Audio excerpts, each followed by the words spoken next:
Welcome to 60s and Restless. I have been taking a public transit trip to Monterey, California. I've arrived in Monterey after taking 2 Amtrak trains and a bus ride, and I'm staying fairly close to Old Monterey at Fremont and Moonross. If you go up a ways on Moonross away from the beach, there are less expensive motels, but you also, if you're on foot, have to be willing to walk uphill a bit. It's not huge, but it is definitely an ascent. And the closer you are to downtown, the less difficult it is for walking. So I was tempted to take one of the less expensive ones, but I'm glad I didn't after walking today, because I walked to the Del Monte shopping center, and that was kind of cool. Even though it was, uphill for most of the way, it was easy on the way back. But there's a path going up there, and it's all wooded and beautiful. Right now in Monterey, it's October, and I have always found that October's a great time to go to Monterey. I used to live less than an hour away from here for a lot of years. And summer you can get fog, you can get overcast and cold, but October and January seem to be fantastic months to come to Monterey. This has been unseasonably warm because I've had 3 days in the 90s, which is great for if you want to get in the water, which my feet have. But it's unseasonably warm. Monterey usually doesn't get so warm. But it's been beautiful. There's all these old adobes. There are historical walking tours. It's great downtown. It's lush, even though it's October.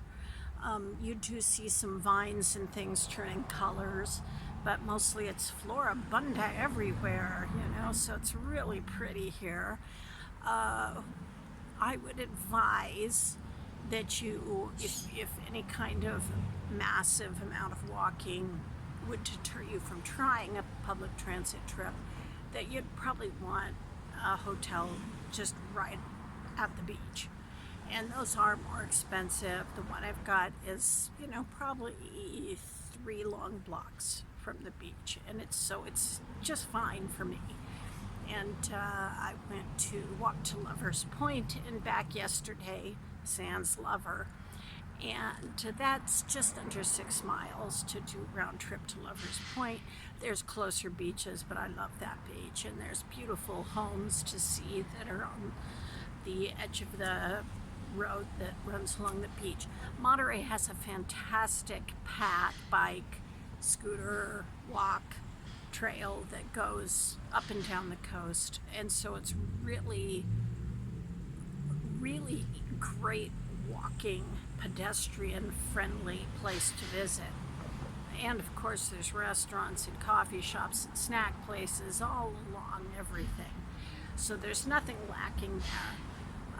Again, if you love history, architecture, there's a few cool old big buildings, but you wouldn't come here for architecture unless you just want to look at the Spanish era, because there's a lot of cool adobes here from that time frame, the Mexican and Spanish control of California way back. The wharf, of course, is wonderful, full of souvenir stuff and lots of free clam chowder. It's just a great place to go if you're willing to go without a car. If you have a car, no issue, you can go do whatever. But if you want to try a public transit trip, it's really pretty good for that, because the only thing that's kind of a hang-up is waiting for the bus. There was a guy who just kept spitting as we were waiting for the bus. But once the bus came, we saw that the majority of people were just working people on the bus, and it was $3.50 to go from Salinas to Monterey Transit Center. So I'll just be doing the reverse when I go back, then getting on one Amtrak train, another overnight Sacramento, and then the train home. So I highly recommend trying some car-free trips, especially as you get older. hard to, I mean, I know Monterey fairly well because I live nearby and I came here multiple times a year, every year. But if you don't know an area well, driving is even more complex than it just is for older people. So I would recommend just getting your foot in the water, so to speak, and trying a public transit trip. Maybe you'll find a favorite place like I have. But I do hope to try some new things this year after being here at one of my favorite spots, Monterey, California.